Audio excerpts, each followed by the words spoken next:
अस्सलाम वालेकुम। क्लास 6 आज जो हमारा टॉपिक है वो है explain the structure of an year.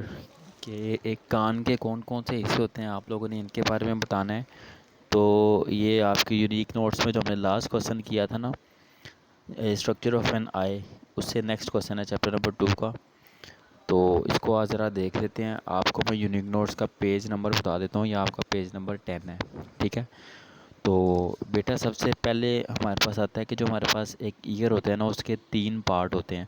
Number 1 आता है आउटर ईयर, नंबर 2 पे आता है मिडल ईयर और नंबर 3 पे आता है इनर ईयर। ठीक है। सबसे बाहर वाला हिस्सा, दरमियान वाला हिस्सा और सबसे अंदर वाला हिस्सा होता है। ठीक है। नंबर 1 करते हैं स्टार्ट आउटर ईयर से।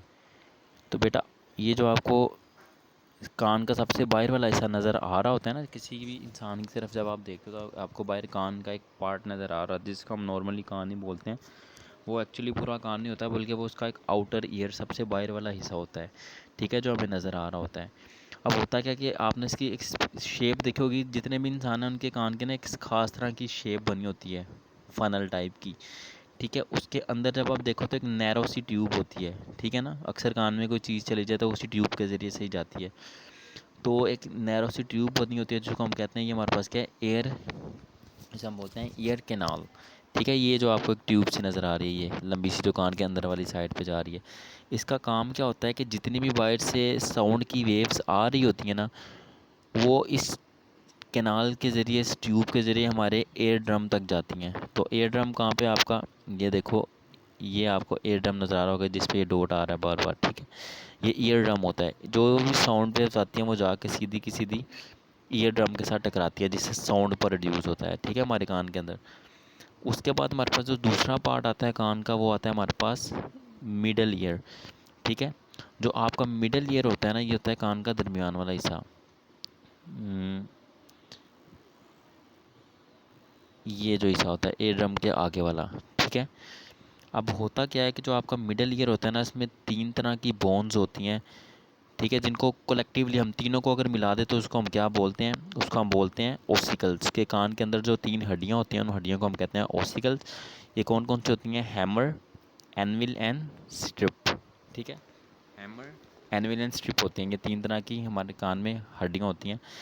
तो देखो, जब भी कोई साउंड वेव्स आके कान से टकराती हैं और एयर ड्रम पे एक वाइब्रेशन क्रिएट होती है ना, तो ये जो 3 हड्डियाँ होती हैं ना, ये मूव करती हैं। ये मूव करती हैं जिससे वाइब्रेशन प्रोड्यूस होती है, और वाइब्रेशन क्या होती है, वो कान के इनर पार्ट में जाती है। यानी कि साउंड वेव्स आई, कान के आउटर ईयर ने उन साउंड वेव्स को डायरेक्ट किया, उनको सीधा किसके ऊपर फेंका, आपके एयर ड्रम पे। एयर ड्रम पे जब वो जाके साउंड वेव्स लगेंगी तो वो वाइब्रेट होगा, उसकी वजह से जो वो जो कान के अंदर 3 बोन्स हैं, जो हड्डियां हैं, वो मूव करती हैं, वो हरकत करती हैं। उस वजह से क्या होता है कि वो उन वाइब्रेशंस को आगे ओवल शेप वाली एक विंडो में पास कर देती हैं। उस विंडो को हम क्या बोलते हैं, कोकलिया बोलते हैं। ठीक है। तो अब ये होता है कान का हमारे पास तीसरा हिस्सा, जिसे हम क्या बोलते हैं, इनर ईयर बोलते हैं। ठीक है। जो आपका इनर ईयर होता है, इसका मेन जो पार्ट होता है उसे कोकलिया कहते हैं। ठीक है ना। तो the inner year is present behind the Oval window. It consist of cochlea, vestibule and semi circular canals. देखते हैं कोक्लिया कहाँ है। जिस तरह आपने स्नेल देखी है ना, सिपियाँ वगैरह देखी हैं, उस तरह का एक पार्ट होता है। ये देखो, यहाँ जो ये नज़र आ रहा है आपको, ये होता है कोक्लिया। जैसे सिपी सी बनी होती है ना, उस तरह का ये बना होता है। उसके बाद सेमी सर्कुलर कैनाल्स, ये होता है। सेमी सर्कुलर का मतलब होता है कि वो कोई चीज़ कंप्लीट सर्कल नहीं है, वो हाफ सर्कल है। तो देखो, ये आपको नज़र आ रहा होगा, ये कंप्लीट सर्कल नहीं है, सर्कल जैसा लग रहा है, तो इसे बोलते हैं सेमी सर्कुलर। ठीक है। और ये आपका इनर एयर की हेडिंग यहाँ पे गिवन है। होता क्या है कि आपका जो कोक्लिया होता है ना, इसके अंदर एक फ्लूइड होता है, एक लिक्विड होता है, एक माया की तरह की चीज़ होती है। तो जब वाइब्रेशन पैदा होती है ना, तो कोक्लिया के अंदर जो फ्लूइड होता है ना, वो भी मूव करता है, वो भी, इसमें भी वाइब्रेशन क्रिएट होती हैं। अब उसके अंदर हेयर प्रेजेंट होते हैं। वो हेयर का काम करते हैं कि वो जो इम्पल्स होती हैं ना, जो लहरें पैदा होती हैं, जो वाइब्रेशंस पैदा होती हैं, वो मैसेज कैरी करती हैं। ठीक है।